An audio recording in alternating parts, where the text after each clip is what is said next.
que significa de fato ser um cristão. Significa, primeiro, meus irmãos, que Cristo partilhou sobre nós a sua unção profética, para podermos anunciar a palavra de Deus. É muito importante, ao compreendermos quem Cristo é, entendermos as implicações disso para nós. Como lemos no Catecismo, porque ele foi ordenado por Deus o Pai e ungido com o Espírito Santo. E isso tem um propósito bem definido. Ele é o nosso supremo profeta e mestre, meus irmãos. Supremo porque ele é a base de todo o ministério profético. Ele é distinto nesse sentido, não é, dos profetas do Antigo Testamento ou do Novo Testamento mesmo, porque ele é superior, ele é a razão de ser do ministério profético. Um profeta, ele falava a vontade de Deus, ele transmitia a palavra de Deus ao povo. Como profeta, Cristo revelou completamente o plano de Deus com respeito à salvação. Se o profeta trazia a revelação de Deus lá no passado, como nós podemos lembrar, por exemplo, não é, do profeta Jeremias, que anunciou tantas vezes sobre o tempo que o povo de Israel passaria no cativeiro por conta de sua idolatria. Ou então quando pensamos, por exemplo, no profeta Isaías, quando ele tantas vezes falou sobre o nascimento de Cristo. E também sobre até a sua morte na cruz. Os profetas, como boca de Deus no meio do povo, falavam a palavra de Deus, anunciavam a verdade do Senhor. Cristo, como sendo o supremo profeta, ele nos anuncia de maneira completa, não é, o plano da salvação, a verdade sobre o Evangelho. Ele nos trouxe conhecimento sobre tudo isso. Ele nos trouxe luz para compreendermos toda a Escritura.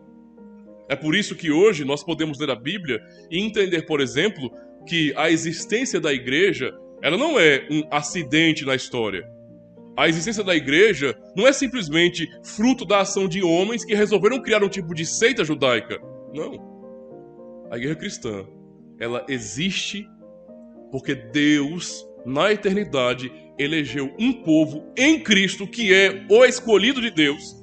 Então nós somos eleitos no eleito que é Cristo. E então Cristo nos revela essa verdade, que temos um propósito desde a eternidade. Ele nos trouxe isso. Ele nos trouxe a verdade mais clara sobre a salvação. E já no Antigo Testamento, Cristo já estava fazendo isso. Ele estava já no Antigo Testamento falando. Alguém pode pensar, mas peraí, pastor, ele nasceu, não é? Muito tempo depois. Muito tempo depois que aqueles profetas que temos registrados na Escritura falaram. Como é que ele falou no Antigo Testamento? Sim, Cristo falou no Antigo Testamento. Ele sempre falou. Sempre falou. Tá? Ele já operava através dos patriarcas e profetas. É como lemos em Hebreus, capítulo 1 e verso 2. Verso 1 a 2. Deus falou de muitas maneiras, de muitas formas, aos pais, pelos profetas, e agora nos fala pelo Filho. Mas já naquela época, ele falava pelo Filho. Os apóstolos continuaram esta obra de Cristo, e graças a Cristo, nosso profeta supremo, temos agora a revelação completa, mas os profetas falaram pelo Espírito de Cristo. Era o Espírito de Cristo, isto é, o Espírito Santo que estava neles, falando. Nós até confessamos isso no Credo Niceno, que nós cremos no Espírito Santo, Senhor e vivificador da igreja, que falou através dos profetas. É o Espírito de Cristo. 1 de Pedro 1, versos 10 e 11, lemos assim: foi a respeito desta salvação que os profetas indagaram e inquiriram. Ele está se referindo aos profetas do Antigo Testamento aqui, tá? Os quais profetizaram acerca da graça a vós outros destinada, sobre aquilo que aconteceria com os gentios, com os cristãos nesse sentido, investigando atentamente qual a ocasião ou quais as circunstâncias oportunas indicadas pelo Espírito de Cristo que neles estava, ao dar de antemão testemunho sobre os sofrimentos referentes a Cristo e sobre as glórias que o seguiriam. Ou seja, os profetas, quando profetizaram lá para o povo do Senhor do passado, não é? A igreja do Antigo Testamento, eles falaram pelo Espírito de Cristo, sobre Cristo. Era Cristo, não é, por meio do seu Espírito, falando neles, já no Antigo Testamento. profeta, então, fala a palavra de Deus, prega, anuncia a vontade de Deus, e Cristo é o grande profeta, o supremo profeta e mestre. A pergunta é, o que isso tem a ver com a igreja? O que isso tem a ver comigo, com você, meu irmão? Vocês foram ordenados, nós somos ordenados por Cristo, o profeta, a pregar o evangelho do reino. Tal como os profetas anunciavam a palavra de Deus, quando Cristo partilha sobre nós a sua unção de profeta, nós somos chamados nisso também a anunciar a palavra de Deus. Aquilo que está registrado. É por isso que o Senhor ordena aos seus discípulos, vão por todo mundo e preguem o evangelho. A toda criatura, preguem o evangelho.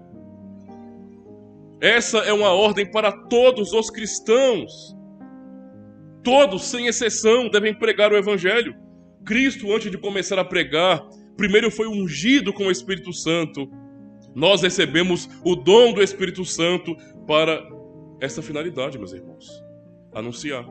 Atos 1, verso 8 nos diz, mas recebereis poder ao descer sobre vós o Espírito Santo e sereis minhas testemunhas, tanto em Jerusalém, como em toda a Judéia e Samaria, até os confins da terra. Estamos nos confins da terra. E o Espírito Santo foi derramado sobre nós, igreja, cada cristão, cada membro do corpo de Cristo tem o Espírito de Cristo sobre ele. Romanos 8 nos ensina, se alguém não tem o Espírito de Cristo, esse tal não é dele. Se nós temos o Espírito de Cristo, então recebemos também de sua unção profética para anunciarmos a palavra dele, a palavra de Deus. O fato de sermos cristãos significa dizer que Cristo partilhou sua unção profética em nossas vidas, a fim de que, como profetas, preguemos o santo evangelho e venhamos falar em nome de Deus. É o que Pedro está dizendo aqui, né? Tratando a igreja como a geração eleita por Deus para anunciar o evangelho. O que é dito no verso 9 de 1 Pedro, capítulo 2, que nós lemos, para que anuncieis as virtudes daquele que vos chamou das trevas para a sua maravilhosa luz. Portanto, meus irmãos, devemos entender que nós devemos pregar o evangelho. Se alguém não prega porque tem vergonha ou porque não se importa, está rejeitando o ofício de Cristo. Está negando. Veja, quando alguém que se diz cristão se envergonha desse nome e não prega, por qualquer razão que seja, essa pessoa está, ao mesmo tempo, negando que é um cristão quando não prega. Por isso responda, você é um cristão verdadeiro? Porque se qualquer um se nega a pregar o evangelho dizendo, não, isso aí é obrigação do pastor. De jeito nenhum. Eu, como pastor, tenho que pregar. E até oficialmente como agora. Mas cada um de nós recebeu de Cristo essa unção. Ele não partilhou sua unção de profeta somente comigo, mas com cada membro de seu corpo. Por isso podemos abrir a Bíblia e quando formos chamar alguém para vir à igreja, lermos um texto, falarmos para essas pessoas sobre o evangelho e convidá-las. Do contrário, nós não poderíamos falar em nome dele, meus irmãos. Ora, quem sou eu? Quem somos nós para falarmos em nome de Deus? Às vezes as pessoas pensam que é uma coisa tão simples, tão banal. Ah, todo mundo tem Bíblia, não é? Isso aqui é um livro. Nós só podemos falar essa palavra por causa da unção que ele nos deu. Porque ele é o nosso profeta supremo. E nele também somos profetas que anunciam a palavra de Deus. Essa é a única razão. É daí que vem a nossa autoridade para pregar o evangelho. Do contrário, nós não poderíamos pregar. É por isso que somos cristãos. Para anunciarmos a palavra de Deus. E somos uma voz profética neste mundo ainda hoje.